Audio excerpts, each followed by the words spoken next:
दोस्तों इसके बाद ये जो खबर आई आपकी, covid fails to dampen IPO boom, India increases record 1.7 lakh crore.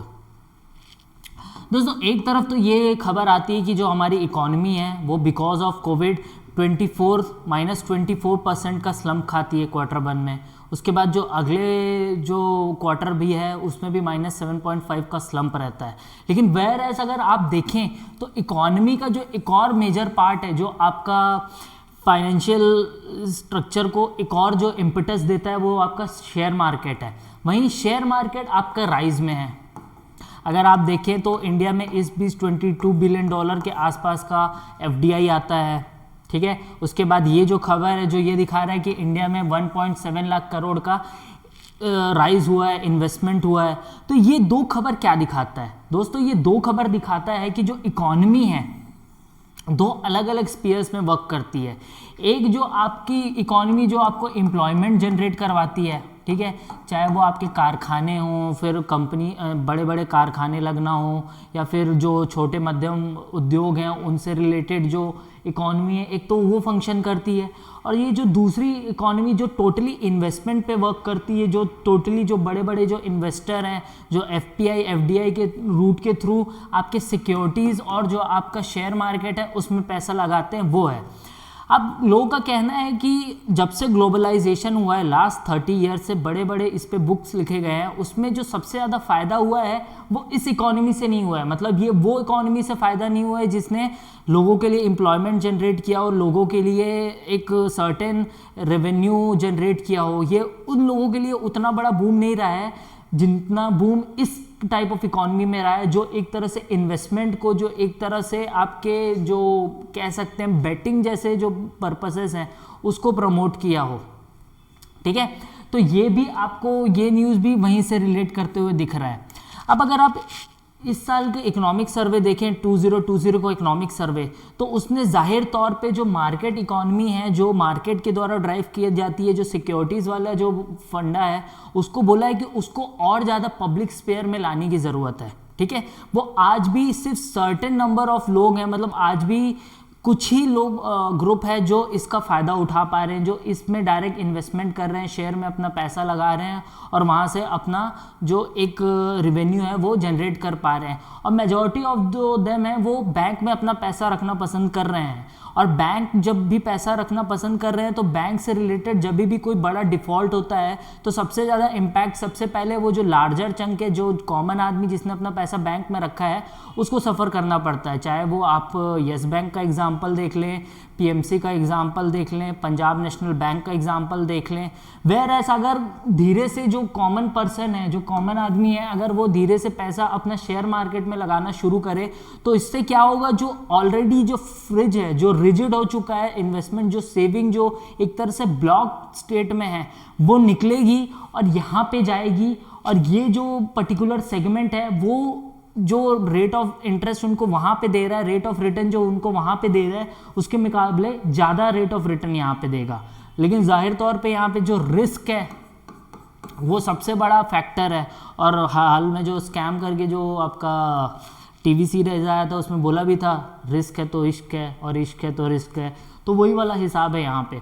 तो ये न्यूज़ हम उसको इस लेवल में देखें और हम कंपेयर करें कि जो आपका जो सिक्योरिटी मार्केट है और फिर जो आपका जो ट्रेडिशनल इकोनॉमी जिसमें परफॉर्म करता है, जिसमें लैंड लेबर और एंटरप्रेनर वाला जो हिसाब है, उसको कैसे एक दूसरे से इंटीग्रेट किया जा सकता है, जिससे अगर UPSC फर्दर कोई क्वेश्चन पूछता है, चाहे वो इकोनॉमिक सर्वे के बेसिस पे हो या हाल में जितने इस पे जो एक क्वेश्चन मार्क्स उठे हैं कि globalisation only benefits the already super rich जो ग्रुप है, उसको अगर उस पर कोई क्वेश्चन पूछे तो हम उसमें आंसर क्रिएट कर पाए।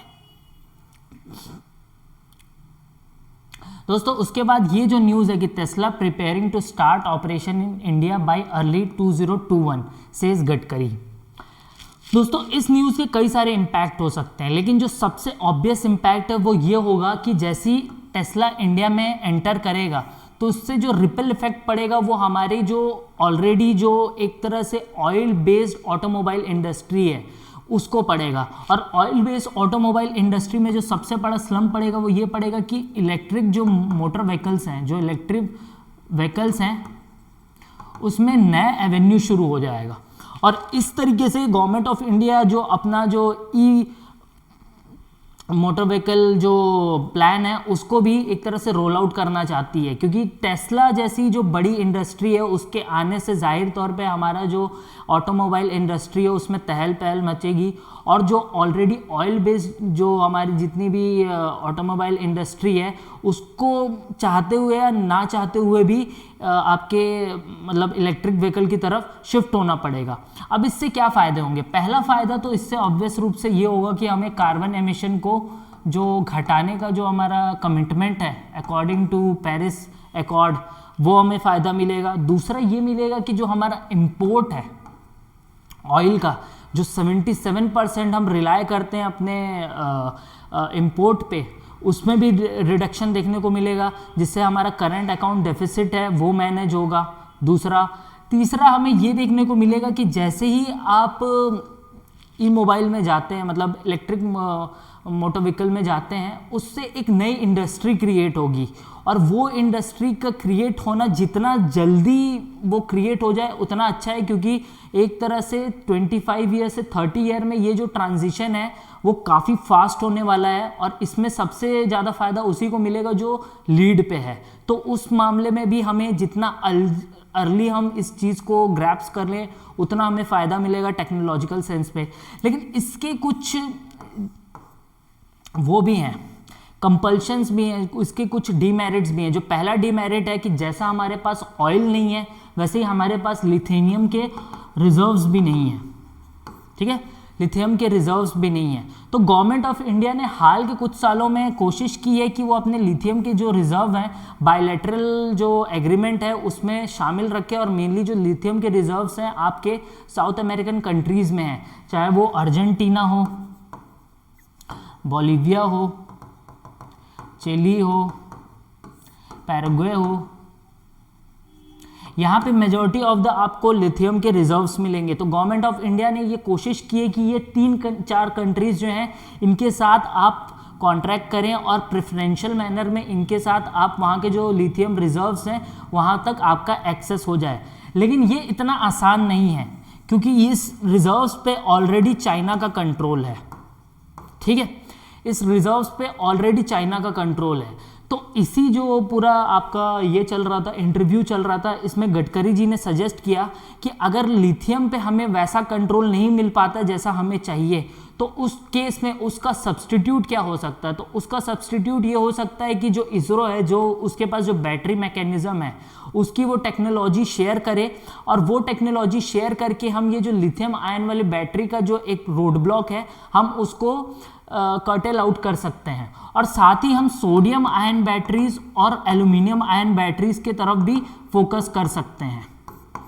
ठीक है, क्योंकि जैसे अगर आप एल्यूमिनियम आयन बैटरीज की तरफ अगर आप टेक्नोलॉजिकली अपग्रेड कर लेते हैं और उसको उस लेवल पे ले आते हैं जो आज के लिथियम आयन बैटरीज के लेवल पे ले आते हैं चार्जिंग और डिस्चार्जिंग के मामले में, तो फिर जाहिर तौर पे आपके यहाँ जो ये बैटरी की इंडस्ट्री और जो आपके यहाँ इलेक्ट्रिक मोटर व्हीकल की जो इंडस्ट्री है उसका एक जाहिर तौर का राइज मिलेगा। और इंडिया वन ऑफ द जो मैन्युफैक्चरिंग है leading manufacturer of the automobile हो सकता है। ठीक है, तो इस पूरे न्यूज़ से हमें ये एस्पेक्ट समझने को आया।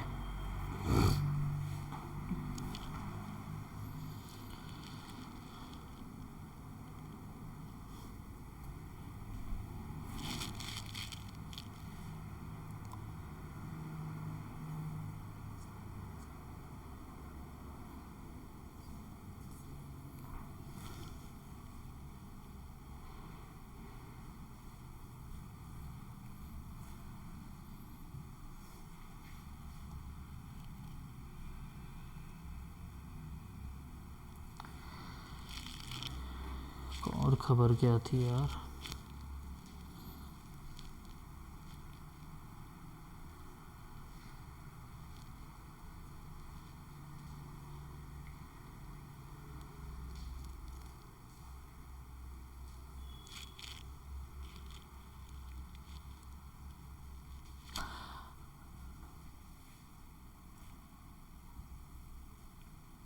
दोस्तों उस पेज की जो लास्ट खबर थी वो थी हमारे किसान रेल पे।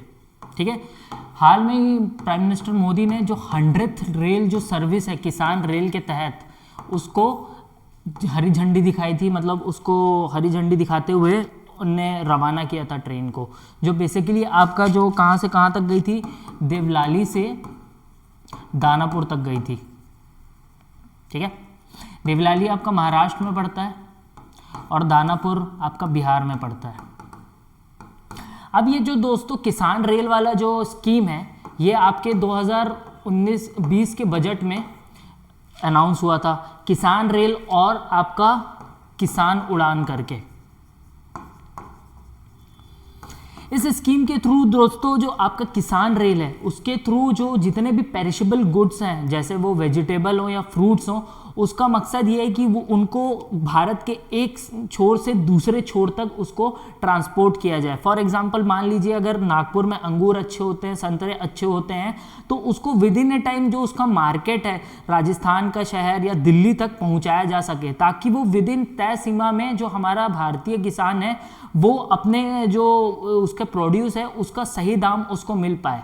तो ये जो स्कीम है मेरे हिसाब से काफ़ी बेनिफिशियल रही है, और जो इसके आउटकम आए हैं वो अभी तक काफ़ी ज़्यादा हक में रहे हैं। जो पॉलिसी मेकर्स हैं, जो जैसा उन्होंने सोचा था वैसे ही आया है मोर और लेस। तो इसमें जो सबसे ज़्यादा फ़ायदा है वो देखने को मिला है कि जो मार्जिनल किसान है और जो मीडियम स्तर के जो किसान हैं, मार्जिनल स्मॉल और मीडियम लेवल के जो किसान हैं जिनका आउटपुट हार्डली 10 टन के आसपास या उससे कम रहता है, उनने सबसे ज़्यादा इस स्कीम का इस्तेमाल किया है, और उसके तहत उनको एक अच्छी खासी सोर्स ऑफ इनकम हुई है। जहां पहले वो अपने जो मार्केट था, जो उनके पास जो मार्केट था वो वहीं पे बेचने को विवश थे, अब उनके पास एक एक्सप्लोरेशन हो गया, एक मार्केट उनको मिल गया, जिसकी वजह से वो हो सकता है अपना प्रोड्यूस ऐसी जगह पे बेच पाए जहाँ पे उसकी डिमांड हो और उसका वो उसको अच्छे से कंपनसेट कर रहा है, पहली चीज़। दूसरी चीज़ ये हुआ है दोस्तों कि इस स्कीम के तहत एक अच्छा खासा सप्लाई साइड क्रिएट हुआ है, ना सिर्फ ये मतलब डिमांड साइड वो हुआ है, जो आपकी रेलवे है उसके लिए भी एक अच्छा रेवेन्यू का प्लेटफॉर्म क्रिएट हुआ है। दूसरी, और इस स्कीम के तहत जो गवर्नमेंट का जो इनिशिएटिव है वन नेशन वन मार्केट वाला,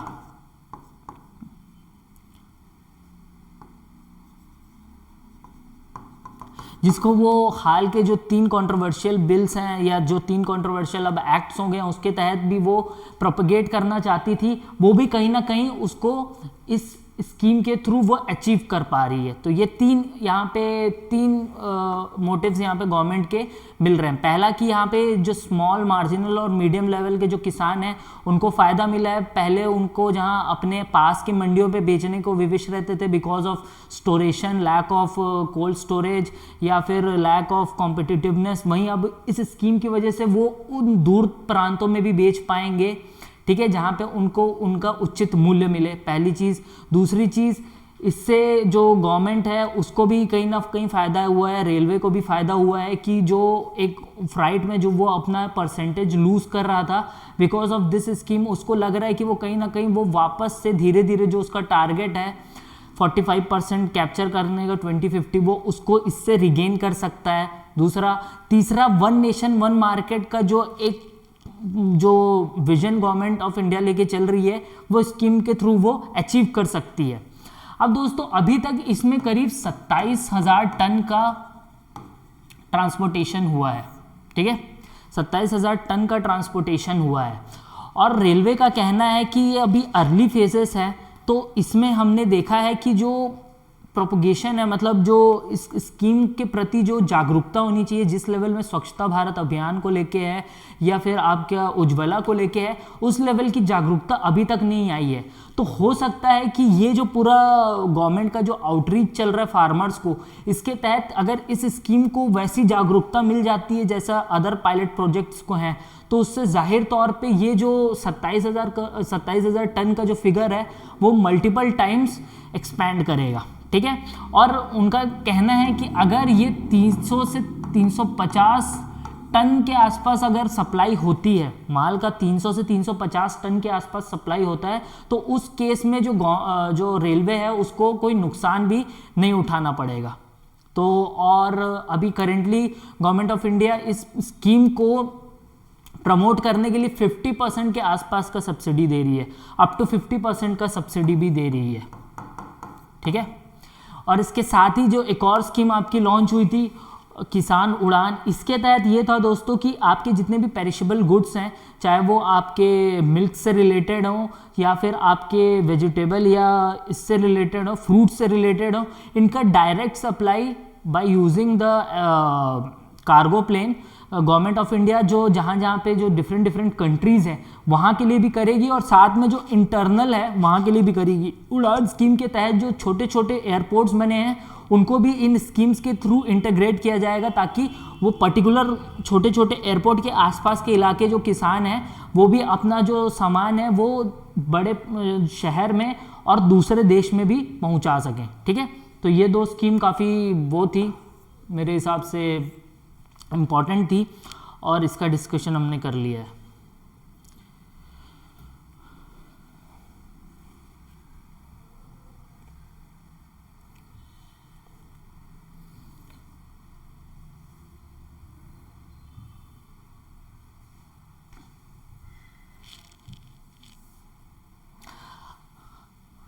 अब दोस्तों ये जो एडिटोरियल आए हैं, पांचों एडिटोरियल मैंने इंडियन एक्सप्रेस से और हिंदू से लिया है, और मुझे लगता है ये पांचों जो आपके एडिटोरियल आए हैं वो काफ़ी रेलेवेंट है। ये क्या एडिटोरियल, ये जो है ये आपके एग्रीकल्चर रिफॉर्म पे है। ठीक है, ये एडिटोरियल आपके एग्रीकल्चर रिफॉर्म पे, और जो नीति आयोग के जो एग्रीकल्चर के हेड हैं रमेश चंद, उनने लिखा है आपका इंडियन एक्सप्रेस में हिंदू में। ठीक है, दूसरा ये वाला आपके इंटरनेशनल रिलेशन पे है, और साथ में सिक्योरिटी पे भी है। ये वाला आपका एडिटोरियल आपके इंटरनेशनल रिलेशन और सिक्योरिटी पे है, और बेसिकली ये आपके ये जो सिक्योरिटी वाला जो मामला है उससे डील कर रहा है, नेशनल इंटीग्रिटी वाले मामले से डील कर रहा है। उसके बाद दोस्तों ये वाला जो एडिटोरियल और ये वाला जो एडिटोरियल है ये गवर्नमेंट के इंटरनेशनल रिलेशंस पे जिक्र कर रहा है ये। ठीक है, फिर लेफ्टिनेंट जनरल पनाग का एक और आर्टिकल आया था 5G के ऊपर, उसका भी जिक्र मैं जब ये करते रहूँगा, इंटरनेशनल रिलेशन और सिक्योरिटी वाला ये जो आर्टिकल है dealing with India two front challenge वाला, उसमें मैं इसको कॉम्प्लीमेंट कर दूंगा। ठीक है, और ये सिस्टमेटिक वाला जो है ये आपका रिसर्च वाले पे आया है।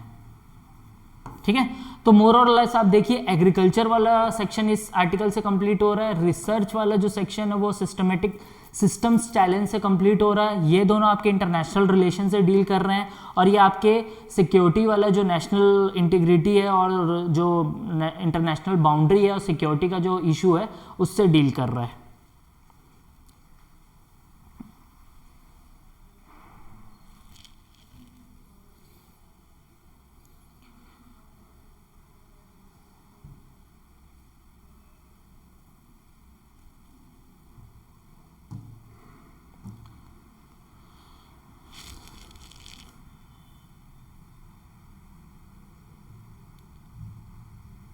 ठीक है दोस्तों, तो स्टार्ट करते हैं अपन, है ना। सबसे पहले दोस्तों हम reform with future and farming in India में रमेश चंद का जो आर्टिकल था उस पर जिक्र करते हैं। तो उनने कहा है कि जो गवर्नमेंट ऑफ इंडिया ने ये जो 3 एक्ट पास किए हैं, मेनली जो पहला एक्ट आपका APMC वाले से था, दूसरा एक्ट जो एसेंशियल कमोडिटीज से डील करता है, ठीक है, और तीसरा एक्ट आपका जो मॉडल कॉन्ट्रैक्ट फार्मिंग से डील करता है। तो बेसिकली गवर्नमेंट के जो थिंक टैंक है उसमें काम करते हैं, तो जाहिर तौर पे जो गवर्नमेंट का व्यू है ये उसी को रिप्रेजेंट करेंगे और उसी को प्रोपोगेट करेंगे। लेकिन यहाँ पे इनने कौन कौन से पॉइंट्स रखे हैं ये हमारे लिए जानना ज़रूरी है। तो इनने ये पॉइंट्स रखा है कि जो अभी के दौर में जो विरोध हो रहा है इस बिल का, अकॉर्डिंग टू रमेश चंद, उनका ये मानना है कि वो मेनली एक इमेजिनेटिव प्रोसेस है। मतलब आप इमेजिन कर रहे हैं कि ये समस्याएं हो सकती हैं और फिर आप उसके नेगेटिव्स को पकड़ के उस पर स्टैंड कर रहे हैं और उस पर प्रोटेस्ट कर रहे हैं। उनका ये कहना है कि एक बार अगर ये स्कीम रोल आउट होती है तो उसके बाद क्या अगर ये जो संभावनाएं जो प्रोटेस्ट के द्वारा जताई जा रही हैं अगर उसमें सच्चाई निकलती है तो उसको टैकल डाउन किया जा सकता है। और दूसरा इनने ये कहा कि जो टेक्निकलिटीज़ हैं जिस पे विरोध है उसको बैठ के आराम से जो आपका निगोशिएशन के थ्रू उसको साइड किया जा सकता है। तो पहली चीज़ उनका ये कहना है कि भाई एक बार इस स्कीम को रोल आउट होने दिया जाए, और दूसरी चीज़ उनका ये कहना है कि जितनी भी टेक्निकल चीज़ें हैं चाहे वो सिविल कोर्ट की तरफ अप्रोच करने का हो या किसी एक पर्टिकुलर सेक्शन पे आपत्ति का हो उसको हटाया जा सकता है। अब इनका कहना है कि 1995 से अभी तक, ठीक है, 2019 तक, लास्ट ईयर तक का उन्होंने डाटा दिया है कि जो व्यक्ति फार्मिंग में था, ठीक है, वर्सेस नॉन फार्मिंग एक्टिविटीज, तो 1995 में उन दोनों के बीच का जो डिफरेंस था वो 25,000 था। अगर मान लीजिए कोई फार्मिंग में आदमी इन्वॉल्व है और उससे उस ऑक्यूपेशन से उसको रेवेन्यू 1 लाख रुपए की हो रही है, तो वहीं वो नॉन फार्मिंग में जो इन्वॉल्व है उसकी रेवेन्यू 1,25,000 हो रही थी 1995 में, मतलब 25,000 का डिफरेंस था। वेयर एज 2019 में ये जो फासला है वो बढ़ के 1 लाख, मैं एकदम एग्जैक्ट डाटा दे देता हूँ,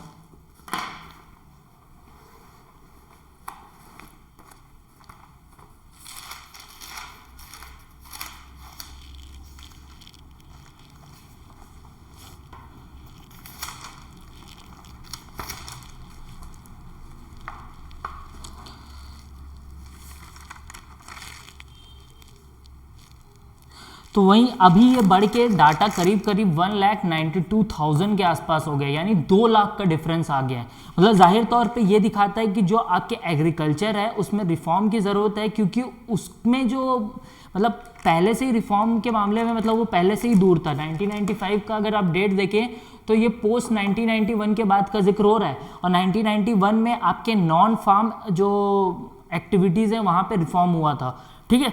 तो उसके बाद 25,000 का डिफरेंस क्रिएट हुआ, लेकिन ये विद इन ए 15 ईयर ये जो डिफरेंस है वो 8 फोल्ड बढ़ गया, वो 2 लाख का डिफरेंस हो गया। तो जाहिर तौर पे वो ये दिखाता है कि एग्रीकल्चर में पहली चीज़ इन्वेस्टमेंट की ज़रूरत है। इन्वेस्टमेंट आप तभी ला पाएंगे जब वहाँ पे आप रिफॉर्म्स लेकर आएँ, ठीक है।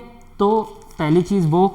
दूसरी चीज़ इनने ये कहा है कि अगर आप देखें तो अभी currently government of India more और लेस 3 लाख करोड़ के आसपास जो सब्सिडी है वो इन्वेस्ट कर रही है थ्रू सब्सिडी, चाहे वो आपके इसके थ्रू हो, फर्टिलाइज़र के थ्रू, फर्टिलाइज़र पे वो 70,000 करोड़ के आसपास की सब्सिडी दे रही है।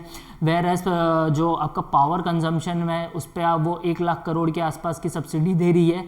तो मोर और लेस 3 लाख करोड़ के आसपास का सब्सिडी जा रहा है। तो ये कहाँ पे आपके वो कर रहा है, कहीं ना कहीं वो एट द एंड इम्पैक्ट आपके एग्रीकल्चर में जो इन्वेस्टमेंट के रूप में जो चीज़ें आनी थी वो उसको कर रहा है। कि अगर ये 3 लाख करोड़ की सब्सिडी की जगह अगर 3 लाख करोड़ का इन्वेस्टमेंट आता तो हो सकता है वो ज़्यादा परसेंटेज में रेट ऑफ रिटर्न वो करता, डिसाइड करता, ठीक है। तो पहली चीज़ ये हुई। दूसरी चीज़ आपकी सब्सिडी पे उनका कहना था। उसके बाद उनका कहना है कि जो net revenue because of this subsidy वो 9% के आसपास कॉस्ट कर रही है इंडिया के जीडीपी को, ठीक है। ये तो फैक्चुअल टर्म हो गया। तो उनका ये कहना है कि कुछ लोग ये कह रहे हैं कि एपीएमसी वाला जो एक्ट है, एपीएमसी वाले एक्ट में अगर एपीएमसी रहेगा तो ही लोगों को एमएसपी मिलेगा। तो उसमें भी उनने एग्जांपल यूज़ किया है। उनने कहा है कि अगर आप चावल को छोड़ दें तो वीट और कॉटन में भी एपीएमसी में ही चीज़ें बिक रही हैं, लेकिन वो एपीएमसी में जो एमएसपी डिसाइड किया गया है उसके नीचे ये चीज़ें बिक रही हैं, और इनफैक्ट ये चीज़ पंजाब में हो रही है। तो ये चीज़ भी उनने पॉइंट आउट किया है। और रमेश चंद वैसे रहने वाले पंजाब के ही हैं, तो उनने बोला है कि वो इस चीज़ से और ज़्यादा बेहतर तरीके से वाकिफ़ हैं वो, क्योंकि वो ग्राउंड पे वहाँ पे घूम कर आए हैं इन सब चीज़ों के। उसके बाद फिर दोस्तों जो अगला है, उनने जो ऑब्जेक्शन बोला कि एसेंशियल कमोडिटीज़ एक्ट पे जो एक कहा जा रहा है कि अगर एसेंशियल कमोडिटीज़ एक्ट को अगर हटा दिया गया, तो उनने पहले चीज़ इस पर क्लैरिफाई की गई है कि उस एक्ट को हटाया नहीं गया, लेकिन जो उसके जो सिस्टमेटिक प्रॉब्लम्स जो क्रिएट कर रहा था, बड़े बड़े इन्वेस्टमेंट जो कोल्ड चेन सेटअप करेंगे उसमें जो रोड़ा बन रहा था, उस पर्टिकुलर प्रोविजन को साइडलाइन किया गया है, ठीक है। तो एसेंशियल कमोडिटीज एक्ट के उस चीज़ पे उन्होंने क्लैरिफिकेशन दी। दूसरी चीज़ उनने ये क्लैरिफिकेशन दी है कि राइट नाउ इंडिया के पास जो सरप्लस, जो FCI में जो गोडाउन में जो सरप्लस जो उनका स्टोरेज है वो 70 मिलियन टन के आसपास है, ठीक है। वेयर एज इंडिया को सिर्फ 42 million ton according to national food security act 2013 के तहत चाहिए। अगर 42 मिलियन टन के आसपास उसको चाहिए, लेकिन वो एट प्रेजेंट 28 मिलियन टन के आसपास का स्टोर किया हुआ है। और अभी वो ये जो अकाउंटिंग है इसमें इस साल के जो खरीदी है वो एडजस्टेड नहीं हुई है। तो मान के चलिए वो अगर एडजस्टेड हो जाएगी तो ये करीब 92 मिलियन टन के आसपास चला जाएगा ये आंकड़ा। तो उनका ये कहना है कि जब आपके पास इतना सरप्लस में आपके सरकारी गोदाम में चीज़ें पड़ी हुई हैं और वो अगर आप सरकारी गोदाम में जाके देखेंगे तो उसका कोई यूज़ हो नहीं रहा है, उसको या तो कोई चूहा खा रहा है, नहीं तो वो बारिश में सड़ जा रही है, या फिर वो उस लेवल पे उसको प्रोटेक्शन नहीं मिल पा रही है जिस लेवल पे एक कायदे तौर पे किसी वीट को या फिर किसी जो स्टोरेज आइटम को रखना चाहिए जिससे वो इन फ्यूचर एडिबल पर्पस के लिए यूज़ हो पाए। तो उनने ये कहा है कि बिकॉज लैक ऑफ स्टोरेज, ठीक है, आपके जो लार्जर चंक है जिसका आप जिक्र कर रहे हैं कि भाई किसान की मेहनत लग रही है, वो लार्जर चंक सिर्फ ऐसे ही वेस्ट हो जा रही है, ठीक है। तो यहाँ एसेंशियल कमोडिटीज़ एक्ट में उनने इस तरीके से काउंटर किया है। उसके बाद उनने ये कहा है कि मॉडल कॉन्ट्रैक्ट फार्मिंग में, मॉडल कॉन्ट्रैक्ट फार्मिंग को लोग यहाँ पे सीधा कॉर्पोरेट फार्मिंग से इक्वेट कर दे रहे हैं, ठीक है। अगर आप मॉडल कॉन्ट्रैक्ट फार्मिंग के जो उनने कहा है कि लॉ क्लॉजेस को पढ़ेंगे तो उसमें कहीं पे भी ये मैंडेटरी नहीं है। पहली बात, ये जो मॉडल कॉन्ट्रैक्ट फार्मिंग है ये स्टेट्स के ऊपर छोड़ा गया है कि वो इसको अडॉप्ट करते हैं कि नहीं करते हैं। तो ये ऐसा है कि ये किसी पे मैंडेटरी रूप से लागू नहीं होगा, पहली चीज़। दूसरी ये है कि ये मेनली किसको एम्पावर करेगी, जो FPOs हैं, जो फार्मर प्रोड्यूसिंग ऑर्गेनाइजेशंस हैं, ये उसको ज़्यादा एम्पावर करने के लिए ये इस एक्ट को लाया गया है। लेकिन अभी चूंकि इसको लेके एक नैरेटिव ये चला है कि ये कॉर्पोरेट्स को मेनली फेवर कर रही है, तो उनका ये कहना है कि अगर इस पे खुले मन से बात हो तो हो सकता है कि इंडिया को जो मच नीडेड रिफॉर्म है जिसको गवर्नमेंट ने इनिशिएट किया है, वो जैसा उसको आउटकम चाहिए था वैसा आउटकम वो अचीव कर सकता है। लेकिन इस पर उन्होंने कहा है कि जो कुछ मुद्दे हैं, जो कंट्रोवर्शियल कंटेंशियस मुद्दे हैं, उसके ऊपर खुल के बात करने की ज़रूरत है। सिर्फ फैक्ट्स पे बात हो तो बेहतर है इंस्टेड ऑफ इमोशंस जो मतलब फॉल्स प्रोपेगेंडा से इनिशिएट हुए हों, ऐसा अकॉर्डिंग टू रमेश चंद का कहना है।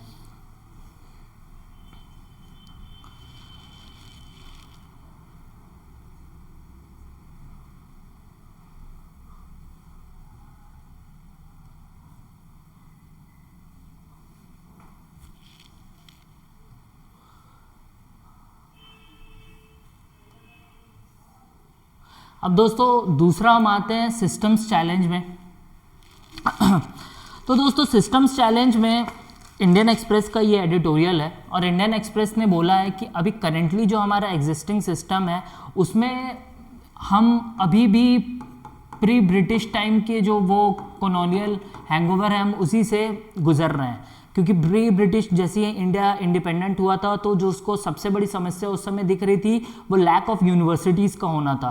तो अभी भी हम नंबर पे ज़्यादा फोकस कर रहे हैं इंस्टेड ऑफ क्वालिटी पे। तो उनका ये कहना है कि भले ही 40 टाइम्स आपके नंबर ऑफ यूनिवर्सिटीज़ बढ़ गए हैं, 40 टाइम्स आपके नंबर ऑफ यूनिवर्सिटी बढ़ गए हैं, लेकिन उसके बावजूद जो प्रोडक्टिविटी होनी चाहिए थी, जो एक क्वालिटी आनी चाहिए थी, वो दिख नहीं रही है। और उसके पीछे का जो सबसे बड़ा कारण है वो स्ट्रक्चरल प्रॉब्लम है। और वो स्ट्रक्चरल प्रॉब्लम क्या है दोस्तों कि lack of linkage between academics and industry. पहली ये समस्या देखने को आपको मिलेगी दोस्तों। बहुत ही कम कॉलेजेस ऐसे हैं जहां पे जो एकेडमिक्स और इंडस्ट्री के बीच डायरेक्ट रिलेशन हो सकता है मेजॉरिटी ऑफ द जो आपकी जो कॉलेजेस हैं वहां पे एक रिक्रूटमेंट प्रोसेस के थ्रू ही आप जो आपकी जितनी भी इंडस्ट्री है, चाहे वो सर्विस इंडस्ट्री हो या फिर जिस भी आप फील्ड से आते हो, वो इंडस्ट्री से आपका रूबरू होता है। लेकिन जो इंडस्ट्रीज़ में भी कई सारे ऐसे काम्स होते हैं जो टेक्निकल रूप से उनको उसके सॉल्यूशन की ज़रूरत होती है और वो सॉल्यूशन वो कॉलेजेस से संपर्क कर नहीं, हर कॉलेजेस से वो संपर्क नहीं करते हैं। अगर ये रिलेशन एक क्रिएट हो, ठीक है। अगर ये रिलेशन अगर क्रिएट होता है तो इंडिया में रिसर्च का जो स्कोप है वो मल्टीपल टाइम बढ़ जाएगा। अभी करेंटली इंडिया में सिर्फ 1.2% ऑफ जीडीपी इन्वेस्ट होता है रिसर्च में। कायदे से ये जो फिगर है ये इंडिया में कम से कम 5% के आसपास होना चाहिए, ठीक है। ध्यान दीजिए दोस्तों, मैं क्या कह रहा हूँ कि सिस्टमेटिक चैलेंज में जो ये एडिटोरियल है वो किस पे फोकस कर रहा है, वो फोकस कर रहा है कि हमारे यहाँ आफ्टर प्री ब्रिटिश टाइम, मतलब जब इंडिया इंडिपेंडेंट हुआ तो हमने सबसे ज़्यादा ये दिक्कत देखी कि हमें कैपिटल फॉर्मेशन करना है तो हमें यूनिवर्सिटीज़ का गठन करना पड़ेगा, जिससे जो हायर एजुकेशन है, क्वालिटी एजुकेशन है, वो मास तक डिसिपेट किया जाए। लेकिन वो चीज़ 40% मतलब 40 टाइम्स जो आपकी यूनिवर्सिटीज़ हैं वो बढ़ने के बावजूद भी अचीव नहीं हो पाई। उसके पीछे का सबसे बड़ा कारण क्या था? स्ट्रक्चरल डेफिशिएंसी थी, जिसके तहत जो आपके एकेडमिक्स हैं और जो इंडस्ट्री है उनके बीच कोई डायरेक्ट रिलेशन नहीं है। और अगर कोई डायरेक्ट रिलेशन अगर बनता है तो वो आपके क्या रिसर्च को बूस्ट करेगा, और जैसे ही आपके यहाँ रिसर्च को बूस्ट करेगा तो हो सकता है आप देखेंगे कि हमारे यहाँ से गूगल, हमारे यहाँ से फेसबुक जैसे सफल प्रोडक्ट्स निकलेंगे, ठीक है। इस एडिटोरियल ने स्टैनफोर्ड यूनिवर्सिटी का जिक्र किया है, जिसका बहुत बड़ा रोल आपके सिलिकॉन वैली को डेवलप करने में है। इसके बाद इस एडिटोरियल में यूनिवर्सिटी ऑफ कैलिफोर्निया का जिक्र किया है, जो फाइजर जो वैक्सीन बना रही है उसका जो एक तरह से ग्रोथ है उसमें उसका रोल का जिक्र किया है। और साथ ही साथ इसमें एक और चीज़ जिसका जिक्र किया है वो ये किया है कि हमें एट प्रेजेंट जो हमारे यहाँ जो पूरा जो हायर एजुकेशन है, जो मेनली नंबर के टर्म्स में डिसाइड होता है, कट ऑफ्स के टर्म में डिसाइड होता है, उससे कहीं ना कहीं हमको स्किप करने की ज़रूरत है। क्योंकि अगर हम वो नंबर के मायाजाल में फंसे रह गए तो हो सकता है कि उससे कुछ प्रोडक्टिविटी, मतलब कुछ लेवल पे हमें एक मेरिटोक्रेसी मिले, लेकिन वो मेरिटोक्रेसी इतनी एफिशिएंट नहीं होगी कि वो रिसर्च जो है कंट्री में वो बढ़ा पाए। रिसर्च का जो फैशन है, रिसर्च का जो पैशन है, रिसर्च का जो कल्चर है वो इंडस्ट्री में क्रिएट कर पाए। और जब तक वो क्रिएट नहीं होगा तब तक आप 4G जो 4th जनरेशन इंडस्ट्रियल रेवोल्यूशन है उसमें आप सक्सीड नहीं कर सकते। तो मोर और लेस ये एडिटोरियल उसी के बेस पे था कि हमें ज़्यादा से ज़्यादा एकेडमिक्स और आपके इंडस्ट्री का कोलैबोरेशन बढ़ाना है, जिससे रिसर्च को प्रमोशन मिले। और रिसर्च को एक बार प्रमोशन मिलेगा तो वो डिफरेंट एवेन्यूज़ अपने आप क्रिएट करेंगे। जो स्टार्टअप इंडिया है उसको अलग ही पंख ये दे सकता है, ठीक है।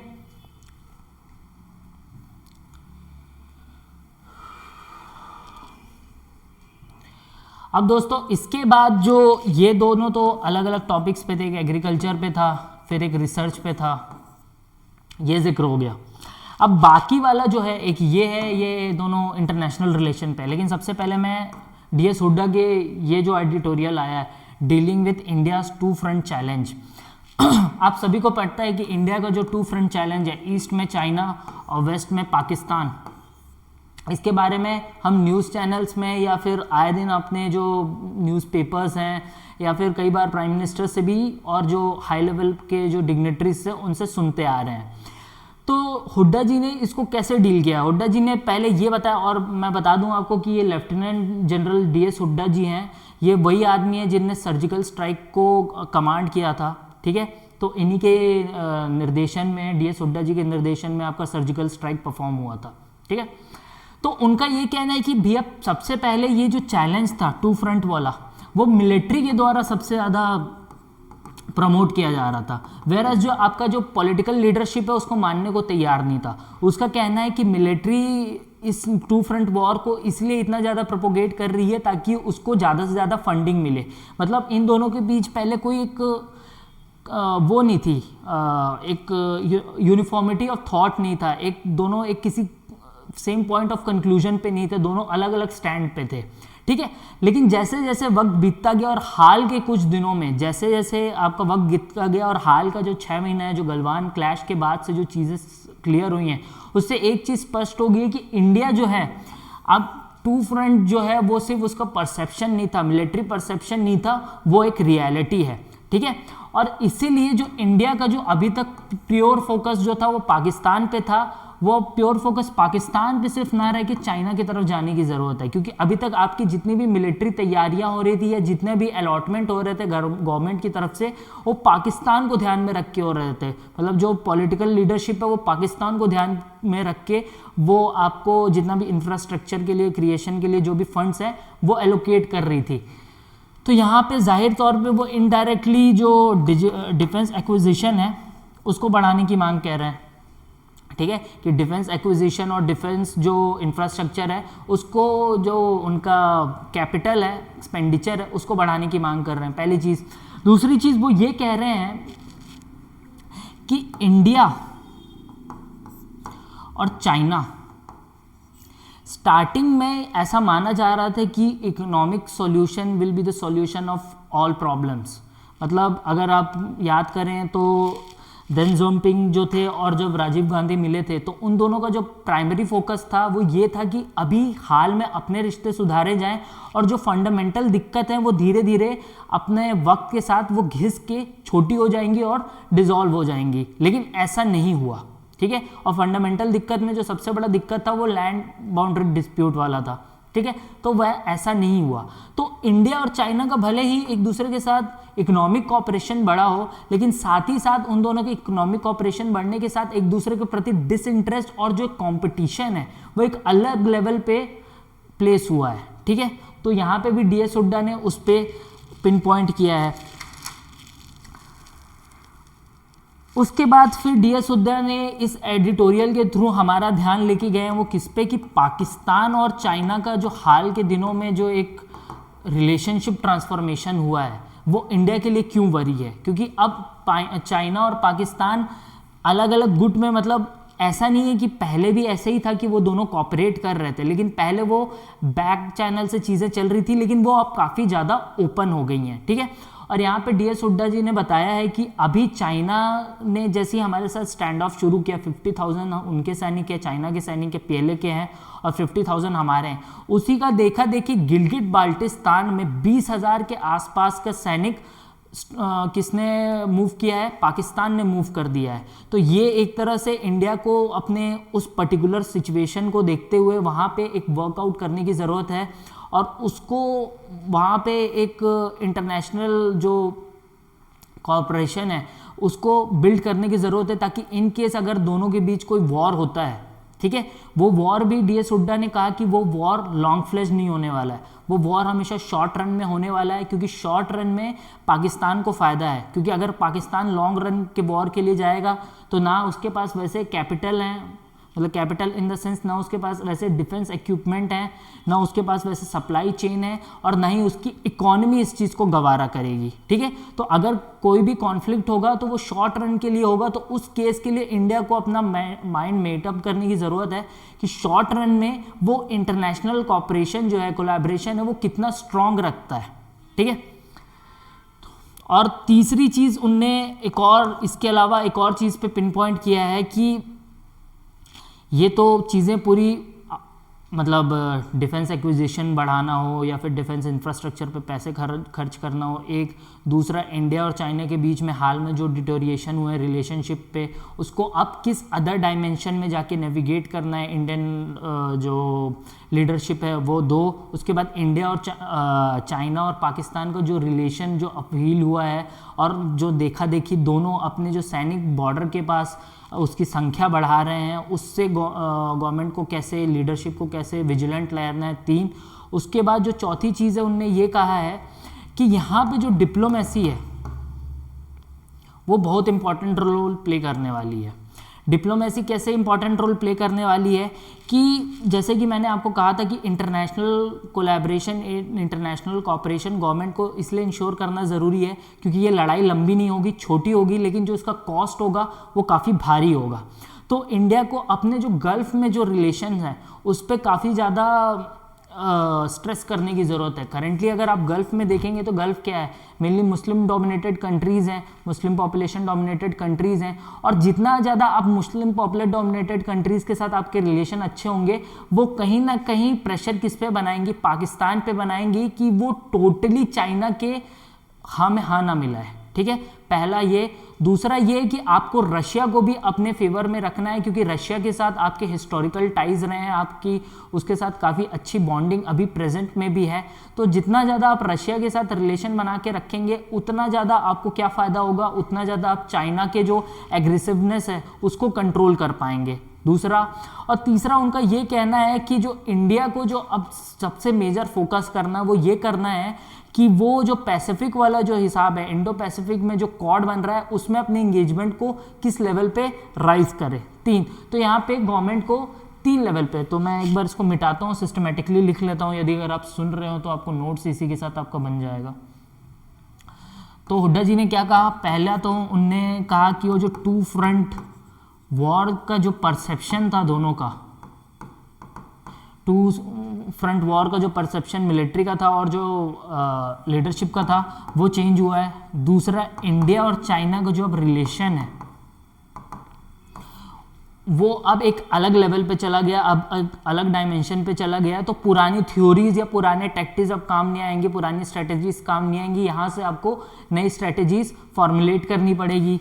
फिर तीसरा, आपका जो चाइना और पाकिस्तान का जो रिलेशन बढ़ा है, ठीक है, इसको भी आपको ध्यान में रखना पड़ेगा, क्योंकि पाकिस्तान एक तरह से चाइना के इस एग्रेसिव मूव से मोटिवेट होके हो सकता है आप पे कोई ऐसा एक्शन ले ले जो कि शॉर्ट रन में तक ही चले लेकिन उसका लॉन्ग टर्म इफेक्ट रहे, ठीक है। और इसको काउंटर करने के लिए फिर आपको अपने डिप्लोमेसी का सहारा लेना होगा, ठीक है, इसको काउंटर करने के लिए आपको डिप्लोमेसी का सहारा लेना होगा। और चौथी और सबसे इंपॉर्टेंट चीज़ जिसमें लेफ्टिनेंट जनरल हुड्डा जी ने स्ट्रेस किया वो ये किया कि आपको वापस से कश्मीर में जो एक दूरियां हैं उसको पटाने की ज़रूरत है, उसको पाटने की ज़रूरत है, उसको ख़त्म करने की ज़रूरत है। वहाँ पे वापस से एक जो पॉलिटिकल डायलॉग है वहाँ की लीडरशिप और इंडियन दिल्ली की लीडरशिप में, सेंटर की लीडरशिप में वापस से इस्टेब्लिश करने की ज़रूरत है, क्योंकि अगर कल के दिन ऐसी कोई सिचुएशन आती है 2 फ्रंट वॉर वाली, तो जो मैदान होगा वो कश्मीर और लद्दाख की होने वाला है। तो गवर्नमेंट को इसके लिए कश्मीर का जो एक पूरा एटमॉस्फेयर है उसको अपने पक्ष में लेना होगा, वहाँ के लोगों को अपने पक्ष में लेना होगा, वहाँ के लीडरशिप को अपने पक्ष में लेना होगा, ठीक है। तो कश्मीर कॉन्फिडेंस, हुड्डा जी ने ये अपने आर्टिकल में कहा है, ये 4 चीज़। अब लेफ्टिनेंट पनाग है, उनने भी अपना एक आर्टिकल लिखा है इंडियन एक्सप्रेस में, और उनका आर्टिकल मेनली मेरे को काफ़ी मज़ेदार लगा क्योंकि वो छोटा सा आर्टिकल था लेकिन उस आर्टिकल में काफ़ी सारी बातें कह गई थी। तो वो आर्टिकल वो 5G के ऊपर लिख रहे थे। दोस्तों जैसा कि पता है कि 5G को लेकर जो पूरा आपका इंटरनेशनल डिस्कोर्स है वहाँ पे काफ़ी मामला गरमाया हुआ है, क्योंकि सबको पता है कि जिसके पास 5G का कंट्रोल होगा वो एक तरह से ये जो 4th इंडस्ट्रियल रेवोल्यूशन है उसको वो कंट्रोल करेगा, और वो उतना जल्दी जो इंस्टेबिलिटी आई है वर्ल्ड ऑर्डर में वो उतना जल्दी अपने पोजीशन को मजबूत करेगा और अपने आप को आने वाले दौर का प्रोमिनेंट प्लेयर साबित करेगा, ग्लोबल प्लेयर साबित करेगा, ठीक है। तो 5G के लिए उनका कहना है कि वो बड़े इंटरेस्टिंगली शुरुआत करते हैं। हाल में जो एवरेस्ट की जो चोटी का जो वो हुआ है, एवरेस्ट की चोटी का जो वापस से मेजरमेंट हुआ, इसमें ये पाया गया कि जो एवरेस्ट की चोटी है वो 3 मीटर के आसपास, 3 फीट के आसपास बढ़ी है, 3 फीट के आसपास बढ़ी है, ठीक है। तो उनने कहा कि ये भले ही ये 3 फीट का जो आपको इंक्रीज है आम जनता को ये इनसिग्निफिकेंट दिखता होगा, लेकिन वो बोल रहे हैं इसके पीछे का बहुत ही बड़ा रीज़न है। इसके पीछे का रीज़न क्या है कि जैसे ही नेपाल और चाइना मिलके इसका मेजरमेंट करते हैं, जाहिर तौर पे नेपाल और चाइना इस चीज़ पे एग्री हो गए हैं कि जो आपका माउंट एवरेस्ट है वो दोनों के बॉर्डर पे लाई करता है, ठीक है, पहली चीज़। दूसरी चीज़ ये है कि जैसे ही इनका 5G रोल आउट होगा, जो चाइना है उसकी टैक्टिस ये है कि वो नेपाल में जो टूरिस्ट आते हैं उनको भी ये ऑफर करेंगे, और धीरे धीरे आज के दौर में जैसे इंडिया में हर चीज़ जैसे गूगल मैप, गूगल से ही सारी चीज़ें कंट्रोल हो रही हैं। मतलब अगर आपको कहीं जाना है तो आप गूगल मैप खोल रहे हैं, अगर आपको कोई प्लेस सर्च करना है तो आप गूगल मैप खोल रहे हैं, अगर आपको किसी पर्टिकुलर जगह से कोई सामान लेना है तो उसके रिव्यू के लिए भी आप गूगल मैप खोल रहे हैं। जितना डोमिनेंस गूगल मैप का है उतना ही डोमिनेंस वहाँ पे 5G के रोल आउट होने के बाद वहाँ के चाइनीज़ ऐप्स का होगा, और एक तरह से वो पूरा जो डिजिटल मार्केट है नेपाल का वो कवर कर लेगा। ठीक है, डिजिटल मार्केट जैसे ही वो नेपाल का कवर करेगा तो नेपाल तो एज सच कोई बहुत बड़ी पॉपुलेशन नहीं है। इकोनॉमिक पॉइंट ऑफ व्यू से किसी तीसरे कंट्री के लिए जो यूरोप में है या अफ्रीका में है उसके लिए इतना वरीसम नहीं है जितना इंडिया के लिए, क्योंकि नेपाल और इंडिया इमीडिएट नेबर हैं, और अगर नेपाल में कोई खलबली मचती है किसी भी टर्म्स में तो उसका डायरेक्ट इम्पैक्ट इंडिया पे पड़ना है। तो डिजिटल इन्फ्लुएंस जो है या फिर डिजिटल हेजेमनी क्यों अब बहुत ज़्यादा इस पूरे एडिटोरियल में उसके ऊपर ध्यान रखा गया है पनाग के तरफ से, जो आपके लेफ्टिनेंट जनरल पनाग जी हैं उनके तरफ से, क्योंकि ये जो आपका 4th रेवोल्यूशन है अब ये वो कारखाने वाले फेज़ में नहीं चलने वाला है। अब ये जो 4th रेवोल्यूशन है वो आपके IoT, वो आपके AI, वो आपके जो different numbers of big data management है, ये जितने भी टेक्नोलॉजिकल अपग्रेडेशन है सर्विस सेक्टर में, ये जितने टेक्नोलॉजिकल अपग्रेडेशन है 5G के टर्म्स में यही डोमिनेट करने वाले हैं। इसीलिए जस्टिस पनाग की तरफ से इस पे फोकस करने को कहा गया है। उसके बाद दूसरा उनने क्या क्रिटिसाइज़ किया, क्रिटिसाइज़ उनने किया इंडियन स्टैब्लिशमेंट को और आर्मी को, जिनका ज़्यादा फोकस अभी जेट को एक्वायर करने में है ना, या फिर एयरक्राफ्ट कैरियर्स को एक्वायर करने में, या फिर जितने भी फिजिकल जो कैपिटल हैं उसको एक्वायर करने में है। तो उनका कहना है कि इंस्टेड ऑफ आप इसको एक्वायर करें, आप जो मॉडर्न जो इक्विपमेंट होने वाले हैं, जो मॉडर्न आर्ट ऑफ वॉर होने वाले हैं, आप उस पर फोकस कीजिए। आपको ज़रूरत है कि आप अपने जो साइबर वॉरफेयर है उसको स्ट्रॉन्ग करें। आप ज़रूरत है कि आप जो ऑटो इक्विपमेंट जो मशीन्स हैं जो कि इन फ्यूचर सोल्जर्स को रिप्लेस करेंगी, आप उसमें इन्वेस्टमेंट करें। ठीक है, उसके बाद फिर जस्टिस लेफ्टिनेंट पनाग ने जो तीसरी बात कही, उनने ये कहा कि 2020 किसी भी मामले से आम नहीं था। जाहिर तौर पे इस पे कोरोना का असर था, वो तो एक पब्लिक डिस्कोर्स में एक नोन फिगर, एक नोन चीज़ है, एक नोन फैक्ट है। ठीक है, लेकिन उनने कहा कि ये गल्फ वॉर के बाद ये पहला ऐसा साल रहा है जब इतना ज़्यादा मिलिट्री एक्टिविटी देखी गई है अक्रॉस द वर्ल्ड। मतलब उनने कहा कि ये 2020 में maximum number of military agreement sign हुए हैं। ठीक है, इसके बाद मैक्सिमम नंबर ऑफ जो बायलैटरल एक्सरसाइज होते हैं वो हुए हैं। मैक्सिमम नंबर ऑफ यहाँ पे शिप्स, मतलब ये जो मिलिट्री के जो ट्रुप्स के मूवमेंट होते हैं वो हुए अक्रॉस द वर्ल्ड, ये नोटिस किए गए हैं। तो मतलब ये जो हैपेजार्डनेस है, ये जो एक तरह का उथल पुथल है पूरे आपके वर्ल्ड ऑर्डर में, ये कहीं ना कहीं आपको सिग्नल कर रहा है कि जो आपकी इंडियन स्टैब्लिशमेंट को सिर्फ और सिर्फ फिजिकल मूवमेंट नहीं, आपको थोड़ा 5G की तरफ भी फोकस करना पड़ेगा। और फिर एट द लास्ट उनने जो गवर्नमेंट की 5G पॉलिसी है उसका थोड़ा सा खुशमदीद किया और उन्होंने कहा कि ये अच्छी बात है कि डोमेस्टिक जो हमारे वो हैं ओरिजिनल इक्विपमेंट मैन्युफैक्चरर हैं वो रहेंगे, तो उससे क्या होगा कि इंडिया को ज़्यादा ऑटोनॉमी मिलेगी अपनी पॉलिसीज़ को विद इन इंडियन कॉन्स्टिट्यूशन वो करने के लिए, मैनूवर करने के लिए। ठीक है, तो ये हो गया, ये हो गया, ये हो गया। अब दोस्तों इन दोनों को मैं एक करके पढ़ा देता हूँ। पहली चीज़ दोस्तों, यदि अगर आपको इंटरनेशनल रिलेशन की बारीकियों को समझना है और उसमें एक तरह का अगर मैं कहूँ अपना इंटरेस्ट बिल्ड करना है और उसमें थोड़ी सी एक एक्सपर्टीज़ लेनी है, तो मैं आपको सजेस्ट करूँगा कि आप सी राजा मोहन की जितने भी एडिटोरियल्स आते हैं इंडियन एक्सप्रेस में, आप उसको गो थ्रू कीजिए। अगर मतलब अब उनने तो कई सारे एडिटोरियल्स लिखे हैं, लेकिन जब भी उनका नाम अगर स्पेशल रूप से आए तो आप उस एडिटोरियल को तो स्किप मत कीजिए, क्योंकि वो हाईली एकदम रिफाइंड उनका ऑब्जर्वेशन रहता है और वो काफ़ी जाने माने पर्सनैलिटी हैं इंटरनेशनल रिलेशन के डोमेन में। तो सबसे पहले मैं इसको लेता हूँ, उसके बाद इसको लेता हूँ। तो जैसा कि आपको पता है कि बोरिस जॉनसन आने वाले हैं। ठीक है, बोरिस जॉनसन आने वाले हैं 26 जनवरी को रिपब्लिक डे में एज ए गेस्ट बन के। ठीक है। और ये इवेंट देखिए दोस्तों, सीक्वेंस को समझिए, ये इवेंट 26 जनवरी वाले के पहले जो इवेंट हुआ है, ब्रेक्सिट होने के बाद से ईयू और ब्रिटेन ने जो डील साइन की है, ठीक है, उसके बाद से इंडिया के लिए एक जाहिर तौर पे एक ज़रूरत बन गई है, या फिर जाहिर तौर पे ये एक अपॉर्चुनिटी क्रिएट हुई है इंडिया के लिए कि वो ईयू के साथ भी अपने फ्री ट्रेड एग्रीमेंट को स्टैब्लिश करे और ब्रिटेन के साथ भी फ्री ट्रेड एग्रीमेंट को स्टैब्लिश करे, ठीक है। ये छोटा सा पर्सपेक्टिव था इसके पीछे का। अब एंग्लोस्फीयर क्या कहना है दोस्तों? एंग्लोस्फीयर मतलब वो इंग्लिश स्पीकिंग जितने भी कंट्रीज हैं,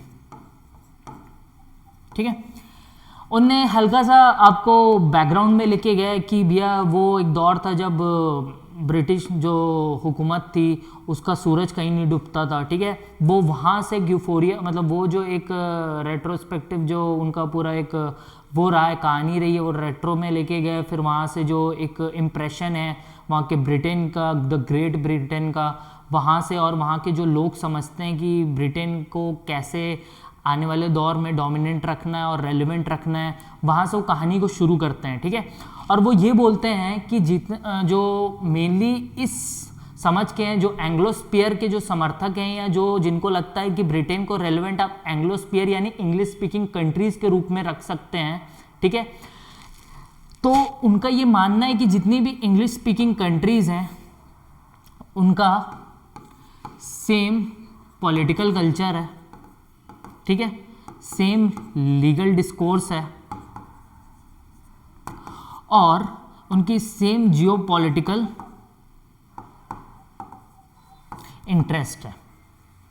ये तीन चीज़ें, सेम पॉलिटिकल कल्चर है, मतलब जहाँ देखिए ब्रिटेन में क्या है, ब्रिटेन में prime minister is the head of the government, हमारे यहाँ भी prime minister is the head of the government, New Zealand में भी prime minister is the head of the government, Australia में भी prime minister is the head of the government, उसके बाद फिर आपका कनाडा में भी prime minister is head of the government. तो ये सारी कंट्रीज़ वो हैं जहाँ पे ब्रिटेन ने हुकूमत की है या फिर इनडायरेक्टली अभी भी ब्रिटेन की कॉलोनीज़ हैं, ठीक है। तो पहली ये तीन चीज़ हैं। दूसरी चीज़ उनने ये कहा है कि इंडिया को अब थोड़ा अपने फोरसाइटनेस दिखाने की ज़रूरत है। अब इंडिया वो पुराने वो कॉलोनियल हैंगओवर में नहीं रह सकता कि भैया इनने हम पे इतने साल रूल किया तो मतलब हम इनको नेगेटिव पर्सपेक्टिव से ही ज़िंदगी भर देखते रहे। और मेरे ख्याल से ये ज़रूरी है कि अगर आप प्रोग्रेस करना चाहते हैं तो आपको जो पास्ट के जो जितने भी नेगेटिव वो हैं, जो इम्प्रेशंस हैं, उनको कहीं ना कहीं आपको रब ऑफ खुद से करने पड़ेंगे, क्योंकि यहाँ पे आप रिसीवर एंड पे थे। तो अगर आपको फ्यूचर में एक्सेल करना है तो आपको अगर रिलेशन अच्छे रखने हैं तो आपको वो जो कॉलोनियल हैंगओवर वाला जो एक फ्रस्ट्रेशन है उससे बाहर आने की ज़रूरत है, ठीक है। और उसके लिए उनने सबसे ज़्यादा क्रिटिसाइज़ किया इंडियन एलिट्स को, कि उनका कहना है कि जो इंडियन एलिट्स होते हैं वो मेनली तो क्रिटिसाइज जो इंग्लैंड है उसको तो खुले रौब से पब्लिक में करते हैं, लेकिन जो अगर आप देखेंगे उनके जो लाइफस्टाइल है या जो उनका प्रेफरेंस है वो मोर और लेस अभी भी अंग्रेजियत से भरा हुआ है। तो पहले चीज़ उनने जो हिपोक्रेसी है एलिट्स की यहाँ पे उसको हाईलाइट किया, और साथ में उनने किसको अप्रिशिएट किया कि यहाँ पे जो मिडिल क्लास है उनने कहा उसको अप्रिशिएट किया, क्योंकि उनने कहा कि मिडिल क्लास ने यहाँ पे हेजिटेट नहीं किया, जो इंग्लिश जो स्पीकिंग जो इंग्लिश लैंग्वेज है उसको एक्सेप्ट किया, एजुकेशन को एक्सेप्ट किया, और साथ ही इमिग्रेशन और जो डिफरेंट जो पॉलिसीज़ हैं, मतलब चाहे ब्रिटेन में जाके काम करना हो या फिर ब्रिटेन में रहने वाला, तो जो एक मिडिल क्लास ने जो एक्सेप्टेंस दिखाई है खुले तौर पे, उनने उसको अप्रिशिएट किया और उसको बोला है कि जो अब मोर और लेस हमें जो गवर्नमेंट है या फिर आम पब्लिक को भी ये एक नैरेटिव लेके चलने की ज़रूरत है, अगर आप यहाँ से आने वाले 25 साल में अपने आप को डोमिनेंट पावर के रूप में देखते हैं तो, ठीक है, पहला। दूसरा उन्होंने ये कहा कि जब से ईयू और ब्रिटेन अलग हुआ है, ठीक है, जब से ईयू और ब्रिटेन अलग हुआ है तब से जो ब्रिटेन है उसका फोकस अपने 5 आइज पे है। ये जो 5 आइज हैं दोस्तों, ये कौन कौन से? यूके, यूएसए, न्यूजीलैंड, ऑस्ट्रेलिया और कनाडा।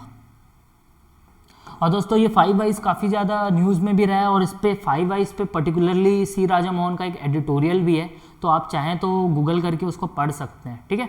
तो उन्होंने कहा है कि जब से ईयू और ब्रिटेन अलग हुआ है तब से ब्रिटेन का जो फोकस है ये 5 कंट्रीज पे रहा है और वो इंडिया को भी इसके रेल में लेकर आना चाहता है, क्योंकि जाहिर तौर पे इन सब का जो पॉपुलेशन है वो मिला भी लिया जाए तो वो इंडिया के पॉपुलेशन के बराबर नहीं आता है, ठीक है। तो मतलब मार्केट साइज से भी उसको वो लाने में ज़रूरी है। उसके बाद जो स्ट्रैटेजिक लोकेशन है इंडिया का, इंडो पैसिफिक पे पूरा मतलब इंडियन ओशन पे जो एक इसका स्ट्रैटेजिक पोजीशनिंग है उसकी वजह से भी ब्रिटेन इंडिया को इस रेल में लाना चाहता है, मतलब ये जो 5i के इक्विवेलेंसी में इंडिया को भी प्लेस करना चाहता है, पोजीशन करना चाहता है, ठीक है। तो यहाँ पे ब्रिटेन की तरफ से एक एक्सेप्टेंस है इंडिया को कि भैया इंडिया एक मेजर पावर होने वाला है, तो उसको एक एक्सेप्टेंस है। उसकी दूसरी वजह उनने ये भी बोला कि भैया अभी हाल में 2019 में इंडिया ने ब्रिटेन को टेक ऑफ कर लिया था in terms of nominal GDP, ठीक है। वैसे वो फिर से पीछे हो गया है, लेकिन 2030 तक according to Britain's think tank CBC India वापस से 3rd वर्ल्ड की सबसे बड़ी इकोनॉमी होगा, ठीक है। तो ये सब फैक्ट से ब्रिटेन अवेयर है, ठीक है। और इसके अलावा ब्रिटेन और ईयू के बीच का जो डिस्प्यूट है उनने इस पर भी चर्चा किया कि मेनली जो कंजर्वेटिव जो वहाँ पे नेशनल आइडियोलॉजी के जो लोग हैं वो ईयू को हमेशा से उनके ऑटोनॉमी में एक कर्व देख रहे थे, क्योंकि जो वहाँ पे जो कंजर्वेटिव जो विचारधारा के जो लोग हैं वो हमेशा से एक ग्रेट ब्रिटेन का सपना लेके चल रहे हैं, ठीक है। उसके तहत उनने कॉमनवेल्थ की उद्घाटन भी किया और उनका ये मानना था कि ब्रिटेन ही एक तरह से मेजर सोल रिप्रेजेंटेटर है किसका, यूरोप का। और आप अगर पुरानी हिस्ट्रीज भी उठा के देखें तो मेनली जो लड़ाई रहती है वो ब्रिटेन अपनी हेजेमनी बचाने के लिए ही, चाहे वो जर्मनी से लड़ता है या फ्रांस से लड़ता है, ठीक है। तो ये पूरा पर्सपेक्टिव उसी के रिलेशन में था।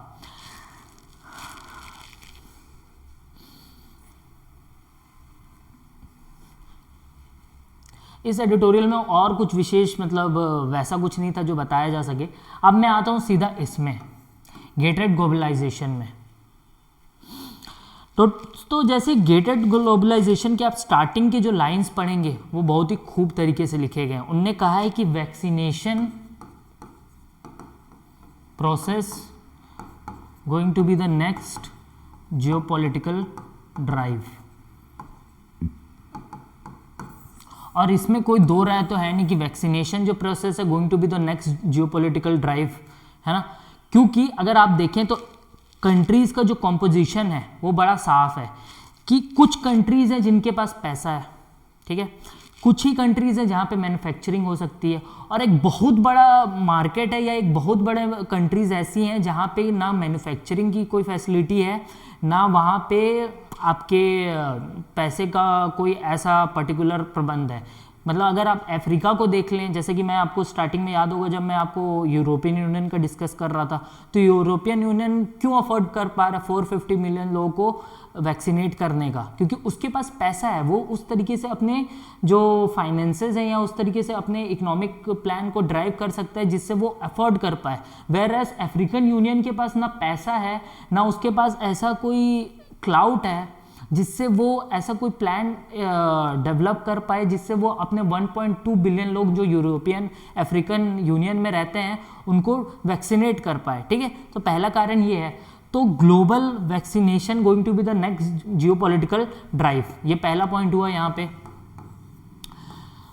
दूसरा पॉइंट उन लोगों ने ये कहा कि अब जो इंडिया है उसको ज़रूरत है कि वो इशू बेस्ड रहे, मतलब जहाँ पे कोई इशू है, मान लीजिए अगर वैक्सीनेशन का कोई ड्राइव चल रहा है तो इंडिया यहाँ पे इशू के बेस पे कोलैबोरेशन करे, इशू के बेस पे कोलिजन करे, ना कि ऐसा हो कि अगर किसी यूनियन के साथ जुड़ गया या किसी ग्रुप के साथ जुड़ गया है तो उसके हर चीज़ में हामी भरे, है ना, या किसी के अगेंस्ट वो एक किसी इशू पे खड़ा हुआ है तो हर इशू पे उसके अगेंस्ट जाए। उसको लगता है कि अगर टेररिज्म में ये कंट्री उसका सपोर्ट कर रहे हैं तो वो ज़रूरी है कि वो उन कंट्रीज़ के साथ रह के वो एक ब्लॉक बनाए। अगर उसको लग रहा है कि मतलब ये जो टेक्नोलॉजी है उसमें ये कंट्री उसका सपोर्ट कर रहे हैं या ये कंट्री उसके हिसाब से चीज़ें रख रहे हैं जैसा वो चाहता है, जैसा प्लान रोल आउट हो, तो वो उस ब्लॉक को ज्वाइन करे। अब नॉन कॉपरेशन जैसी जो चीज़ें हैं, मतलब जो आपका नॉन अलाइनमेंट जैसी चीज़ें हैं, उसको ये दोनों जो दोनों ऑथर हैं वो इररेलेवेंट मानते हैं, ठीक है। तो वो बोल रहे हैं कि हम नॉन अलाइनमेंट जैसे जो कोई भी अगर इनिशिएटिव आता है तो उसको गवर्नमेंट को डिस्कार्ड करना चाहिए, क्योंकि इससे क्या होगा, जो गवर्नमेंट जो इंडिया की जो ऑटोनॉमी जियो स्ट्रेटेजिक ऑटोनॉमी है वो उसको कर्ब करेगा अगर आप ऐसा कोई पॉलिसी वापस से अडॉप्ट करते हैं तो। दो, फिर तीसरा दोस्तों इसने कहा है कि आपको ज़रूरत है किस पे, जितने भी इकोनॉमिक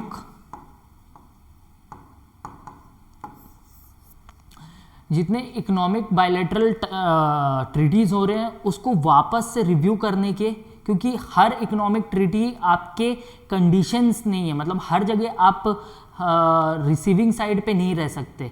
कुछ जगह आपको ऐसा चुनना पड़ेगा जहाँ से आपको कुछ फ़ायदा हो रहा हो तो उसको भी कुछ फ़ायदा हो रहा हो, आपको अगर कुछ नुकसान हो रहा हो तो उसको भी कुछ नुकसान हो रहा हो। यानी वन टिल्टेड जितनी भी आपको बायलैटरल ट्रीटीज़ हैं, आपकी इकोनॉमिक ट्रीटीज़ हैं, उसको वापस से रिविजिट करने की ज़रूरत है। वापस से आने वाले 20 साल 30 साल के हिसाब से जो वर्किंग इंफ्रास्ट्रक्चर बनेगा या जो वर्किंग सिनेरियो बनेगा उसके हिसाब से आपको वापस से ट्रीटी को निगोशिएट करने की ज़रूरत है। और इस पे पीयूष गोयल का स्टेटमेंट भी आया था कि गवर्नमेंट ऑफ इंडिया इस पे काम कर रही है, ठीक है।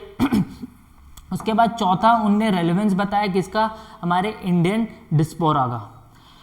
दोस्तों जो इंडियन डिस्पोरा का यहाँ पे सी राजा मोहन ने भी जिक्र किया था, उनने कहा था कि अगर आपको एंग्लोस्फीयर, क्योंकि आप एक चीज़ से इनकार कर सकते हैं कि भाई अंग्रेज़ी से ये बहुत लोग कहते हैं कि हमें काफ़ी नुकसान हुआ, हमारे कल्चर को काफ़ी नुकसान होता है, लेकिन उसका जो पॉजिटिव साइड है वो ये भी है कि अंग्रेज़ी आने की वजह से हमें काफ़ी जल्दी एक्सेस मिल पाया यूएसए और अदर वेस्टर्न डेवलप्ड कंट्रीज़ में, ठीक है। अगर हमने अंग्रेज़ी को एक्सेप्ट किया है तो उसके कई फ़ायदे भी हैं, और उसमें से सबसे बड़ा फ़ायदा जिसको मिला है वो हमारे इंडियन डिस्पोरा को है कि वो, अगर आप आज के दौर में देखेंगे तो अमेरिका में अगर कमला हैरिस वहाँ पे वाइस प्रेसिडेंट का पोस्ट अगर ले रही हैं तो उसके पीछे कहीं ना कहीं उनकी इंग्लिश स्पीकिंग बैकग्राउंड है। अगर वो इंग्लिश स्पीकिंग बैकग्राउंड नहीं होती, तमिलियन स्पीकिंग बैकग्राउंड होती, तो वो उतना ज़्यादा एक्सेल नहीं कर पाती और एट द एंड उनको एडजस्ट होना पड़ता है जो वहाँ के पॉलिटिकल सर्कमस्टेंसेज हैं उसमें, ठीक है। तो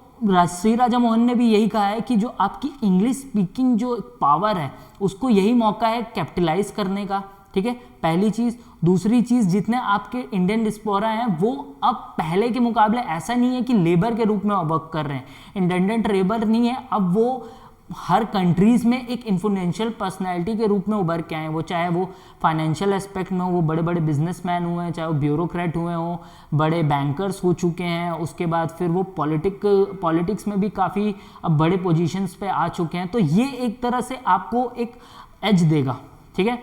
और यही सेम चीज़ इनने भी कही थी, लेकिन यहाँ पे ये पर्टिकुलरली इसके मतलब एंग्लोस्फीयर पे नहीं था, ये जनरलाइज मैनर में था। तो इनने कहा था कि according to UN population India की 30 मिलियन डिस्पोरा है, मतलब 30 मिलियन डिस्पोरा हैं और इनसे करीब $80 बिलियन का रेमिटेंसेस इंडिया को आते हैं। तो वो भी एक बड़ा चंक है हमारे फॉरेन रेवेन्यू का, ठीक है। तो हमें उसको भी टैप करने की ज़रूरत है, और साथ ही जितने हमारे इंडियन डिस्पोरा जो बड़े बड़े लेवल पे पहुंच गए हैं उनके साथ वापस से एक इंडियन कनेक्ट करने की ज़रूरत है, जिससे कोई ऐसी पॉलिसी या फिर कोई ऐसा फैसला हमारे खिलाफ ना आ जाए जो हमारे लार्जर प्रोस्पेक्टिव में डेट्रीमेंटल हो, ठीक है।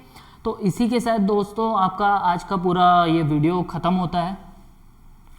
थोड़ा लंबा था मुझे पता है, और कई बार बोलते बोलते ऐसा होता है कि कई बार ज़बान स्लिप हो जाती है। तो मुझे उम्मीद है कि ये जो वीडियो है जब आप देखेंगे तो आपको अच्छे से समझ आएगा, और जो भी कमी या चूक है उसको मैं आने वाले लेक्चर्स में अकॉर्डिंग टू एक्सपीरियंस उसको सुधारता रहूँगा, और आपका फीडबैक भी उसमें काफ़ी इंपॉर्टेंट रोल प्ले करेंगे, ठीक है दोस्तों। इसी के साथ ये क्लास ख़त्म करते हैं, धन्यवाद।